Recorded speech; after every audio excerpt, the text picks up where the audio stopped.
Hey guys, Caleb Perelson here with the Engaged Truth Show. I'm here with Dr. John Whitmore, and we're here at Carlsbad Caverns. We're right outside of the entrance. It's a neat place. I've never been underground here. Yeah. Read about it and seen pictures and so forth, so I'm really excited to go underground. Yeah, it's going to be exciting. So as we're looking here right at the natural entrance where people can hike in, this is a really significant cave, and why should a creationist care about a site like this? It's big, and it's, Yeah. the thing is about these caves is they're small at the top, but as you go deeper underground, they get bigger and bigger. And some creationists have written on this, and I think Emil Silvestri is right that a lot of these caves were dissolved by hot fluids, especially sulfuric acid, that are coming up through the rocks after the flood is over, dissolving these big caverns. So. It's fascinating. So I'm excited to go in, and I hope you guys will join us. Stick with us on the video. So thanks for watching, guys.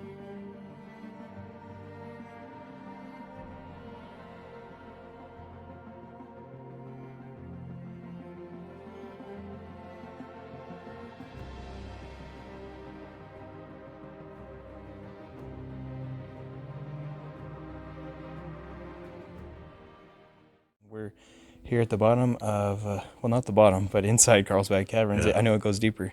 And this is ever a neat place. Yeah, it really is. It's the camera does not do it any justice of how big this place is. I mean, the room we're standing in here, off in that direction, is probably as big as a huge auditorium or Coliseum room or something like that. It's just enormous. Yeah, it's massive, and it feels nice in here too. So that's a nice perk. So it's interesting as we're looking at the different signs. Of course, we see different things about the formation of the caverns and the age of it. And as a biblical creationist, we should care about science and truth and how to think through things. And so we were talking even as we were driving up to the location of, the formation of the canyon itself. What are your thoughts on that? Yeah, so I really like what Emil Silvestri has written. He's a cave geologist, a young Earth creationist. Did a lot of his work in Europe in a lot of the classic caves in the eastern part of Europe. And one of his thoughts is that most caves form from the bottom up. Bottom up, so there's this idea where carbonic acid comes down from the surface and makes caves very slowly as it leaks down from above. And his idea, I think, is correct, where caves are forming from the bottom up. And the evidence for that is giant rooms as you go deeper and deeper into the earth. And it actually gets smaller and smaller as you go toward the top. But his thought was that most of these caves are forming right at the end of the flood or after the flood from hot sulfuric acid rich water that's moving to the surface. So if you've been to Yellowstone and smell that hydrogen sulfide in the water, that's similar to what he's thinking of, and that's going to make sulfuric acid and dissolve the limestone as you go up through the rock. So would you say does it require a hot ocean to form caves? Or is that not quite connected? No, I don't think it's really connected. So we're seeing these caves on the continent. So this is that's true. Hot water that's coming up deep, maybe even from mantle sources up through the crust. But one of the things you see in caves like this is you see a lot of these cave formations, the stalactites, the stalagmites, columns, and so one thing most people don't realize is they're kind of associating that with the actual opening of a cave. These things are the filling up of the cave. So these are filling up the cave space. And the water coming from this is rainwater dripping down through the rock, forming these things and whatnot. But that's not explaining how this big, massive opening actually formed. And so there's two things. There's a process that actually makes the cave and enlarges the cave, but then there's processes that come like this and fill the hole back up. And this is probably long after the cave is dried up. So I can imagine lots of water coming through here. You go to the hot springs in Yellowstone and so on and see that kind of stuff. That's kind of what I'm imagining forming this cave at one point. Those processes are no longer in operation here. Yeah.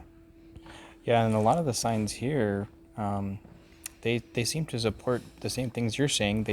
It's the time scale that's different. So they put a long time on it, and I don't know that that's really necessary. I think a lot of places you go to this, people are expecting signs that say millions of years or something, but I don't know that there's really any evidence for that.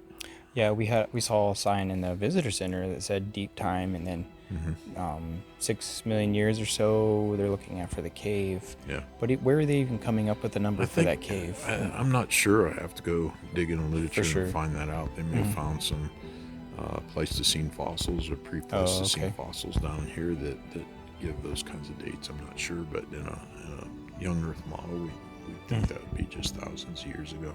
For sure. Now, I didn't see signs that talk about the stalactite formation yet. I think there might be some here, but we were talking earlier how some of them can form fairly rapid depending on the rate. The stalactite and stalagmite formation is totally due to the amount of groundwater that's leaking through the rock. So if you have wetter periods in Earth history, which post-flood times, Pleistocene certainly was, that dripping is going to happen much faster. These formations can form a lot quicker. I've been under bridges where there's soda straws hanging under bridges where the kids come by and knock them off just like icicles, and I go back there the next year and they're already there 3, 4, 5, 6 inches long again. Wow. You can see similar things in parking garages. I've seen it the back of the Lincoln Memorial in Washington, D.C. There's a little bridge back there that has the same things. Oh, wow. So these things can form fast. They don't take millions of years or even tens of thousands of years to form. They can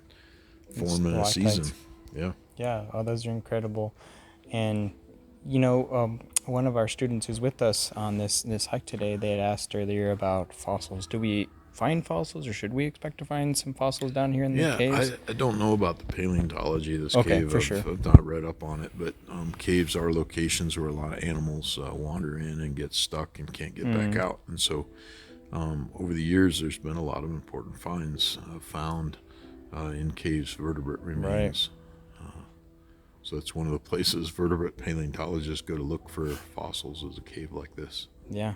Yeah, this is a fascinating site. So we're, talking, as you said, like post-flood formation, and so these processes don't require that deep time, but it's a fascinating feature we find up here in southeastern New Mexico. So awesome. Wonderful place. Yeah, it really is. So it's so good to have you down here with us here at Carlsbad Caverns, and we're just enjoying the hike here today. I am too, Caleb. Yes, Fantastic place. Thanks. Yes, sir. It's been great. Well, thank you.